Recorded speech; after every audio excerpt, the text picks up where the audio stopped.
Hello बच्चों, कैसे आप लोग। प्रिपरेशन मंत्र चैनल में आप लोग का स्वागत है। मैं कुणाल किशोर, आपका फिजिक्स टीचर। आज हम लोग क्लास 12th के एक नए चैप्टर को स्टार्ट करेंगे, जिस चैप्टर का नाम क्या है, इलेक्ट्रिक करंट। अभी तक हम लोग electric field and charge, electrostatic potential and capacitance, ये दो चैप्टर को हम लोग देखे थे।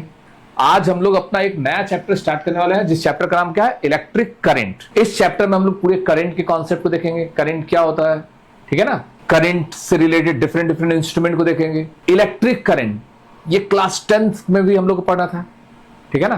लेकिन क्लास 10th में केवल बेसिक कॉन्सेप्ट था, और उसका पूरा डिटेल आपको क्लास 12th में, और इससे आपको मेडिकल में, आईआईटी में बहुत अच्छे अच्छे क्वेश्चन आते हैं, सर्किट से रिलेटेड क्वेश्चन।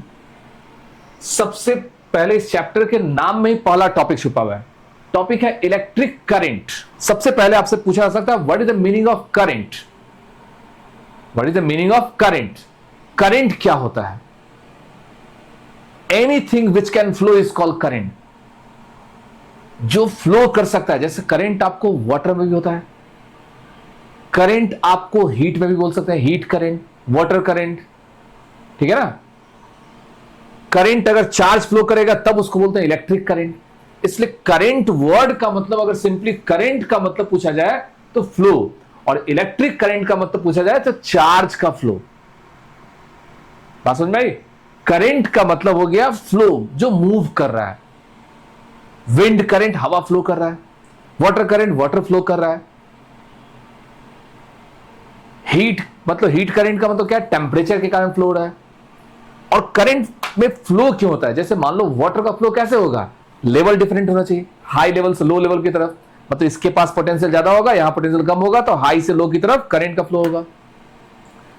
हीट का फ्लो कब होगा, हाई टेम्परेचर से लो टेम्परेचर की तरफ, ठीक है ना। हाई टेम्परेचर से लो टेम्परेचर की तरफ क्या होगा, हीट का फ्लो होगा। विंड का फ्लो कब होगा, वहां भी प्रेशर का डिफरेंस होना चाहिए।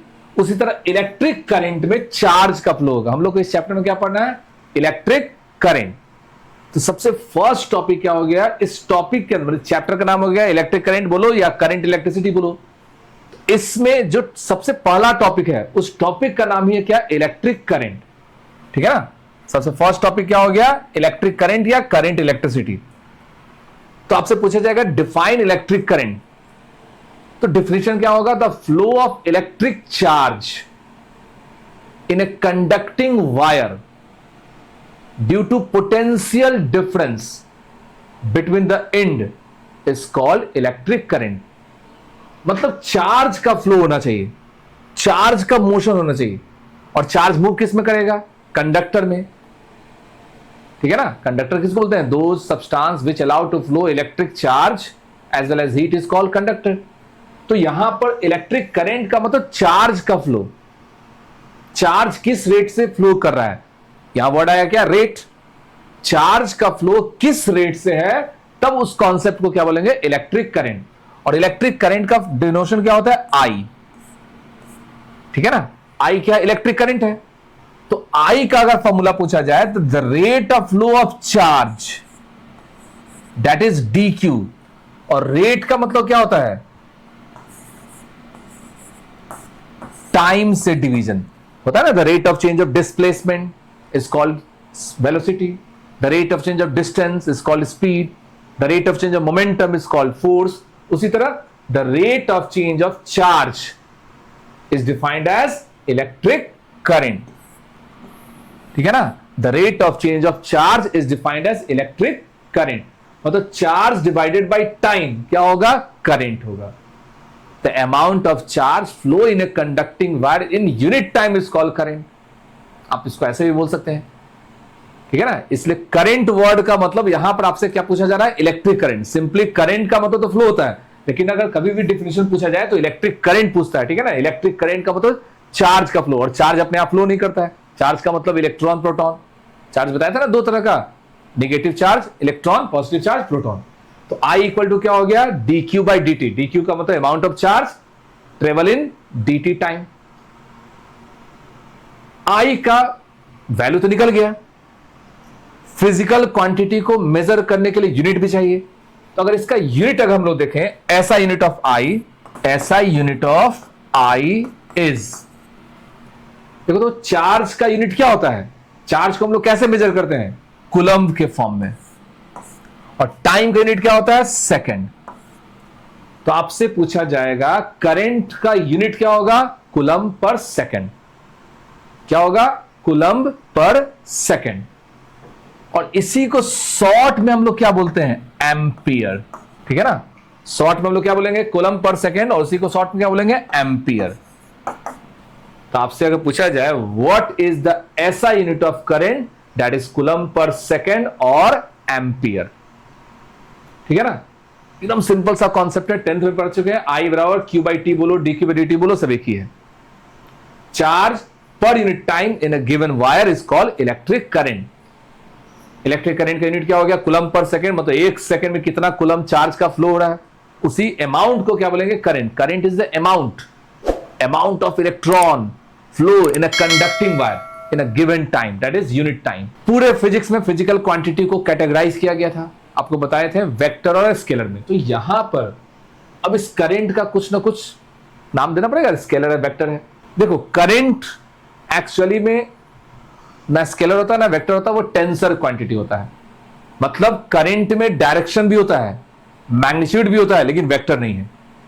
करंट, इसलिए कहीं कहीं आपको लिखा रहेगा current is a scalar quantity, but current have certain different direction. तो आपसे पूछ सकता है कि करंट में जब डायरेक्शन है तो स्केलर क्यों बोला जा रहा है, वो भी हम बताएंगे। करंट स्केलर होने का कारण है कि करंट का जो लॉ है, जो वेक्टर लॉ है वेक्टर के लिए, वो इसको फॉलो नहीं करता है।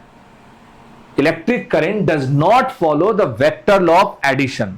वेक्टर लॉ ऑफ एडिशन का मतलब जो फॉर्मूला बताया था ना, R equal to A square plus B square plus 2ab cos theta under root, मतलब दो वेक्टर का सम में जो रिजल्टेंट निकालने का फॉर्मूला है वो करंट को फॉलो नहीं करता है, करंट उसको फॉलो नहीं करता है।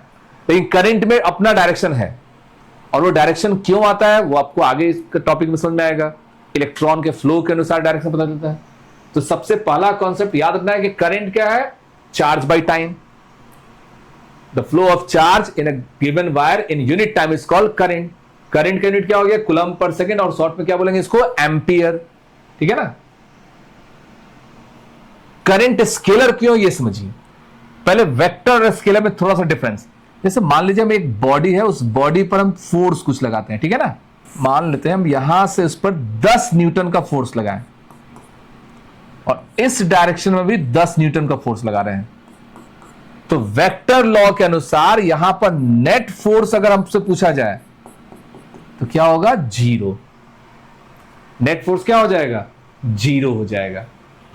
लेकिन इसी क्वेश्चन में अगर मान लो यहां पर एक वायर है, ऐसे रेजिस्टेंस को इंडिकेट करते हैं, ठीक है ना?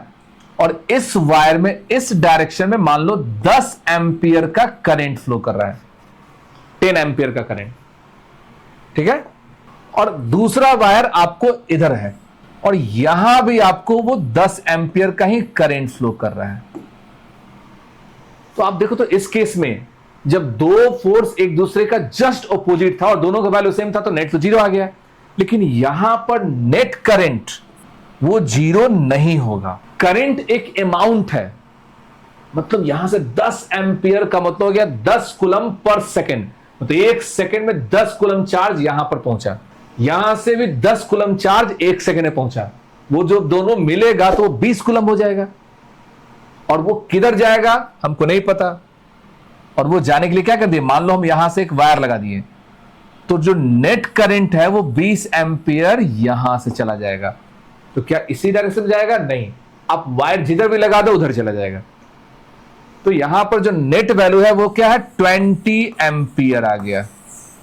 तो आप सोचो, फोर्स जो है वो वेक्टर लॉ ऑफ एडिशन को फॉलो कर रहा है, करंट जो है वो वेक्टर लॉ ऑफ एडिशन को फॉलो नहीं कर रहा है। मतलब यहां दो फोर्स अपोजिट डायरेक्शन था तो नेट वैल्यू जीरो हो गया, लेकिन यहां पर दो करंट अपोजिट रहेगा तो उसका वैल्यू जीरो नहीं होगा, उसका वैल्यू 20 एम्पियर 15 मतलब वैल्यू होगा। अगर 10 और 5 है तो 15 हो जाएगा। जीरो कभी नहीं होगा, वैल्यू हमेशा इंक्रीज कर सकता है। और करंट का डायरेक्शन डिपेंड किस पर किया? वायर के पाथ पर। वायर, मान लो करंट, अगर वायर ऐसे कर दो करंट नहीं चलाएगा, वायर ऊपर कर दो करंट ऊपर जाएगा। करंट का डायरेक्शन को तो वायर का डायरेक्शन, वाटर का डायरेक्शन को तो पाइप जिस डायरेक्शन में जा रहा है उस डायरेक्शन में करंट फ्लो करेगा, वहां जैसे पानी फ्लो करेगा। That's why current is scalar quantity because it does not follow the vector law of addition. Vector law of addition को फॉलो नहीं करता है, ठीक है ना। तो यहां तक एकदम बेसिक कॉन्सेप्ट है कि करंट स्केलर क्यों है, वेक्टर क्यों नहीं है। लेकिन डायरेक्शन भी है, मैग्नीट्यूड भी है, इसलिए इसको टेंसर, कहीं कहीं आपको टेंसर क्वांटिटी बोलता है, बोथ है magnitude and direction, but does not follow the vector of addition. इसलिए स्केलर बोलो टेंसर बोलो सब एक ही है। तो करंट जो है वो तो हो गया, पता चल गया कि करंट का अपना डायरेक्शन है। अब को करंट को फ्लो कराने के लिए हमको वोल्टेज चाहिए, ठीक है ना। चार्ज अपने आप तो मूव करेगा नहीं, जैसे ये कंडक्टर है, इस कंडक्टर के अंदर चार्ज है, लेकिन चार्ज यहां से अपने आप मूव नहीं कर सकता है। उसको मूव कराने के लिए हमको एनर्जी सप्लाई करना पड़ेगा। वाटर को फ्लो कराने के लिए उसको हाइट डिफरेंस देना पड़ेगा, ठीक है ना। हीट को फ्लो कराने के लिए टेम्परेचर का डिफरेंस देना पड़ेगा। उसी तरह करंट, मतलब इलेक्ट्रिक करंट को फ्लो कराने के लिए, दैट इज चार्ज को मूव करने के लिए हमको वोल्टेज देना पड़ेगा, ठीक है ना, जिसको पोटेंशियल डिफरेंस बोलते हैं, जो कि हम लोग चैप्टर 2 में इलेक्ट्रिक पोटेंशियल और पोटेंशियल डिफरेंस में पढ़े थे। तो करंट के टॉपिक को पढ़ने के पहले कुछ पॉइंट याद रखना कि कुछ सिंबल, हम लोग जब कंपोनेंट मतलब जब फिगर बनाएंगे तो वहां कुछ सिंबल होना चाहिए, ठीक है ना। तो कुछ सिंबल याद रखना है कि वो सिंबल क्या क्या है। सबसे पहला सिंबल याद रखिएगा, करंट में हम लोग जब सेल का यूज करेंगे तो ये होता है हाई पोटेंशियल और ये होता है लो पोटेंशियल। ये इंस्ट्रूमेंट क्या हो गया, सेल, ठीक है ना। मतलब एक सेल है, मतलब dry cell, cell convert chemical energy into electrical energy. ये क्या है, सेल का एक डायग्राम है। अगर एक से जब ज्यादा सेल हो जाए तो इसको बैटरी बोलते हैं। एकदम सिंपल सा कॉन्सेप्ट याद कीजिए, जैसे टॉर्च के पीछे देते हैं, एक बैटरी लगाते हैं, फिर एक और बैटरी लगाते हैं, तो एक्चुअली में एक सेल है। जब दो सेल मिल गया तो वो क्या बन गया, एक बैटरी। दो या दो से अधिक सेल जोड़ देंगे वो बैटरी हो गया। एक्चुअल दोनों का काम एक ही है, मतलब कहीं ये बना देगा कहीं ये बना देगा, तो अलग मत समझना, हाई पोटेंशियल और लो पोटेंशियल। अब ये सेल किसी न किसी एक्सटर्नल डिवाइस के साथ जुड़ेंगे, जैसे बल्ब हो गया, फैन हो गया, ठीक है ना, एसी हो गया, फ्रिज हो गया, उसको इलेक्ट्रिसिटी प्रोवाइड करना है। तो वो जो एक्सटर्नल लोड है उसको क्या बोलते हैं, ये है रजिस्टर। ये क्या है, रजिस्टर। रजिस्टर का मतलब एक्सटर्नल डिवाइस, मतलब जो भी एक्सटर्नल डिवाइस जो इलेक्ट्रिसिटी का यूज करता है वो क्या है, ये रजिस्टर है। इसी में अगर मान लो कहीं बल्ब का सिंबल बनाना हो, ये भी एक बल्ब है, मतलब इस बल्ब, जहां भी बल्ब का फिगर बनाना हो जो लाइट ग्लो करता है उसको ये फिगर बनाएंगे, जस्ट लाइक अ सिंबॉलिक रिप्रेजेंटेशन। जब भी सर्किट डायग्राम आप बनाइएगा तो आपको सिंबल रिप्रेजेंट करना पड़ेगा, ठीक है ना। उसके बाद क्या आता है इसमें, वायर। सिंपल एक वायर का मतलब जो भी तार, बिना तार का तो कुछ जुटेगा नहीं। अगर दो वायर को ज्वाइंट कर दो तो उसको क्या बोलेंगे, ज्वाइंट वायर, ठीक है ना। ये क्या है, वायर है, और ये क्या है, ज्वाइंट वायर, ठीक है ना। दो वायर आपस में कनेक्टेड है। अगर एक वायर के पीछे ऊपर में दूसरा वायर पास कर दो तो यहां क्या है, वायर क्रॉसिंग एबव, मतलब एक के ऊपर दूसरा तार पास कर रहा है, ठीक है ना, सब वायर को इंडिकेट कर रहा है। अब सर्किट में जैसे होता है ना, हम लोग स्विच को ऑन ऑफ करते हैं, ठीक है ना, जैसे हम लोग किसी भी स्विच को अगर ऑन करेंगे ऑफ करेंगे तो उसके लिए एक सिंबल, इसको बोलते हैं प्लग की, ठीक है ना, और इसको भी प्लग की बोलेंगे, लेकिन ये है क्लोज, मतलब यहां पर ये डॉट रहेगा ना तो ये क्लोज प्लग की हो गया। अगर ऐसा सिंबल हो तो ये स्विच है, और यही सिंबल को यहां पर क्लोज कर दीजिए तो ये क्लोज स्विच है। ये सब क्या है, सिंबल है रिप्रेजेंट करने के लिए, जो सर्किट डायग्राम में कैसे सिंबल, ये दोनों हो गया क्या, वोल्टेज प्रोवाइड करने वाला डिवाइस, दैट इज सेल और बैटरी। ये क्या हो गया, एक्सटर्नल लोड बोल सकते हैं, जिसमें रजिस्टर हो गया, बल्ब हो गया। ये तीनों एक कैटेगरी में क्या हो गया, वायर हो गया। और ये सर्किट को कनेक्शन प्रोवाइड करने वाला इंस्ट्रूमेंट है, जिसको प्लग की बोलो और ये स्विच बोलो, ठीक है ना। उसके बाद इसमें क्या होता है, एक डिवाइस होता है एमीटर। आपसे पूछेगा एमीटर क्या है, करंट, इलेक्ट्रिक करंट। अब इलेक्ट्रिक करंट एक फिजिकल क्वांटिटी है, तो उसको मेजर करने के लिए कुछ ना कुछ इंस्ट्रूमेंट लगाना पड़ेगा। तो जिस इंस्ट्रूमेंट से हम लोग करंट को मेजर करते हैं उस इंस्ट्रूमेंट को क्या बोलते हैं, ammeter. Ammeter is a device which is used to measure electric current. Ammeter क्या है, एक ऐसा डिवाइस है जिसका काम करंट को मेजर करना, ठीक है ना, इसलिए ये क्या है, एमीटर है। एमीटर का रेजिस्टेंस लो होता है। एमीटर का मतलब जो घर में मीटर होता है ना, इलेक्ट्रिसिटी बिल जो मेजर करता है, एमीटर का काम अमाउंट ऑफ करंट मतलब amount of electric current measure करना, और इसका जो रेजिस्टेंस होता है ना वो लो होता है। उसी तरह वोल्टेज मेजर करने का डिवाइस क्या होता है? Volt meter. ठीक है ना, वोल्टेज को मेजर करने का डिवाइस क्या करेंगे? Volt meter. ये करंट को मेजर करने का डिवाइस है, ये वोल्टेज को मेजर करने का डिवाइस है। करंट को मेजर करने का डिवाइस का रेजिस्टेंस लो होता है, इसका रेजिस्टेंस हाई होता है। और एक ऐसा डिवाइस जो करंट के डायरेक्शन को भी बता दे, डिफ्लेक्शन को, स्मॉल डिफ्लेक्शन को बता दे, उसको बोलते हैं गैल्वेनोमीटर। एक ऐसा डिवाइस जो बता दे कि करंट स्मॉल डिफ्लेक्शन को फॉलो करे, डायरेक्शन भी बता दे, ठीक है ना, किस डायरेक्शन में करंट फ्लो कर रहा है, तो वो इंस्ट्रूमेंट क्या है? गैल्वेनोमीटर। तो ये कुछ इलेक्ट्रिकल कंपोनेंट बोल सकते हैं जिसके थ्रू हम करंट के बारे में जान सकते हैं। करंट जिस वायर में मूव करता है उस वायर का शेप आपको कोई मानिए, लेकिन हम लोग मानेंगे क्या? Cylindrical wire. सिलिंडर के शेप में, पाइप के शेप में वायर होता है, ठीक है ना। तो अब एक देखो तो सर्किट हम बना चाह रहे हैं, ठीक है ना। जैसे मान लीजिए आपके पास एक वायर है, ये एक वायर है, ठीक है। इस वायर को हम लोग जोड़ दे रहे हैं क्या? सेल। उसके बाद हम लोग इससे क्या जोड़ दिए? एक की जोड़ दिए, और ये पूरा कंप्लीट कनेक्ट कर दिए, ठीक है ना। एक कंडक्टर है, इस कंडक्टर के साथ हम सेल जोड़ दिए, और ये की है। अब इस सर्किट क्या है? ये ओपन है। ओपन सर्किट का मतलब अभी इसमें करंट का फ्लो नहीं है, क्योंकि पाथ ब्रेक है। आप जैसे ही फिगर में ये डॉट बनाते हैं तो ये सर्किट क्लोज होता है। तार जैसे जब कटा हो जाएगा तो करंट फ्लो नहीं करेगा, जैसे ही आप डॉट करेंगे तो सर्किट क्लोज होगा, और क्लोज सर्किट में करंट फ्लो करना स्टार्ट करेगा। और करंट हमेशा हाई वोल्टेज से लो वोल्टेज की तरफ फ्लो करता है। तो ये जो टर्मिनल है ये हाई वोल्टेज, और ये लो वोल्टेज, इसको प्लस बोलेंगे और ये माइनस। तो करंट का फ्लो स्टार्ट हो जाएगा। और करंट को डिनोट कैसे करेंगे? आई से। करंट का मतलब अमाउंट ऑफ चार्ज। जैसे इसमें करंट मतलब इस कंडक्टर के अंदर करंट फ्लो करना स्टार्ट होगा, तो इस कंडक्टर में करंट का डायरेक्शन पूछेगा। What is the direction of current in a conducting wire?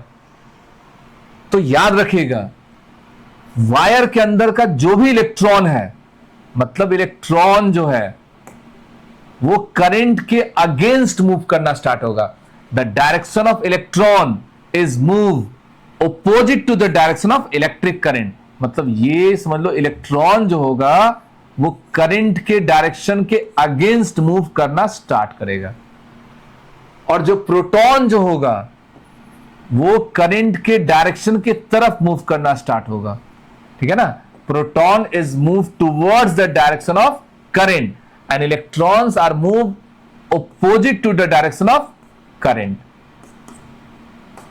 Actually में हुआ क्यों?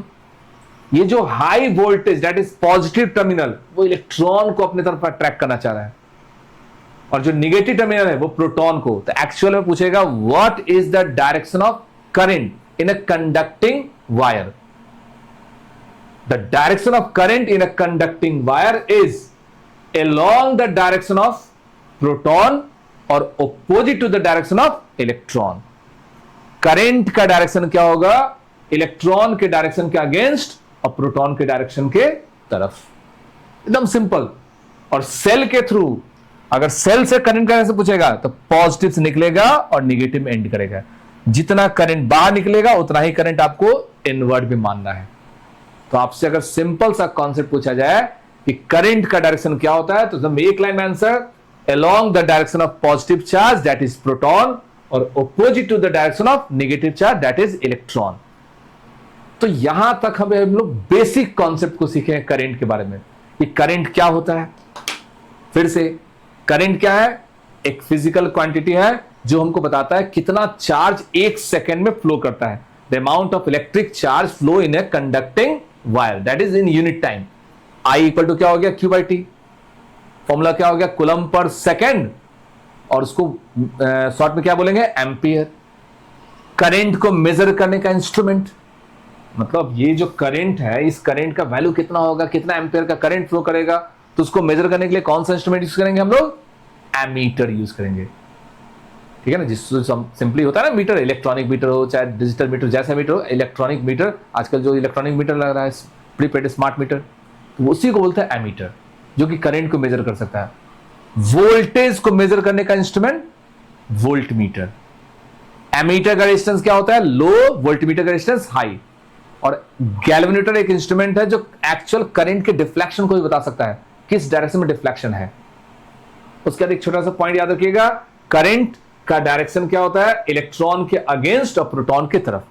डायरेक्शन होने पर भी ये स्केलर क्यों है? क्योंकि ये वेक्टर लॉ ऑफ एडिशन को फॉलो नहीं करता है। मतलब दो करंट को जोड़ने पर अगर अपोजिट पे रहेगा तब भी उसका वैल्यू बढ़ेगा ही, घट नहीं सकता है। तो सिंपल सा करंट का एकदम बेसिक कॉन्सेप्ट को एकदम क्लियर रखिएगा, तब इसके आगे का जो हायर कॉन्सेप्ट है धीरे धीरे आपको समझ में आएगा। तो आई होप एकदम आप लोग को एकदम अच्छे से करंट का टॉपिक स्टार्टिंग, जैसे फर्स्ट वीडियो हो गया करंट का, एक एक पॉइंट को देखना है, समझना है। करंट का जो भी न्यूमेरिकल बनाएगा उसमें ज्यादा कंपोनेंट का कॉन्सेप्ट यूज नहीं होगा। क्यों? Current is a scalar quantity, और जहां पर इस वेक्टर का कॉन्सेप्ट हटता है वो चैप्टर इजी होगा। लेकिन इसमें सब सर्किट डायग्राम बनाएंगे, वो सर्किट डायग्राम जो कैपेसिटर का था ना, वो दोनों को मिक्स करके यहां पर combination of resistance, combination of capacitor का हम लोग क्वेश्चन भी देखेंगे। तो आई होप ये टॉपिक आपको अच्छे समझ में आया होगा। इस तरह के वीडियो को देखने के लिए चैनल को लाइक कीजिए, सब्सक्राइब कीजिए। Thank you for watching preparation मंत्र।